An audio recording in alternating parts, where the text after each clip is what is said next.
Hey everyone, welcome back to another tutorial. In this video I will be showing you guys how to make a rectangle in Adobe Photoshop. So it's gonna be really basic. What you need to do is at the left corner you will see your tools, and then in here you will see the rectangle symbol. So you can just click on here and then choose the rectangle tool, and then if you just click and drag left mouse button, you can basically create a rectangle. So as you guys can see, and then if you want to create a perfect rectangle, you can just press shift, like hold shift, and then left click, drag it. You can basically create a perfect rectangle.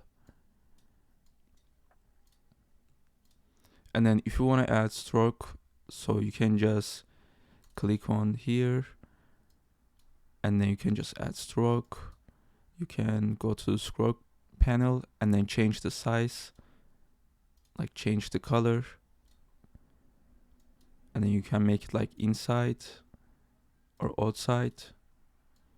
And then if you click on OK, as you guys can see, so this is basically how to create rectangle in Adobe Photoshop. I hope this video was helpful. See you guys in the next one.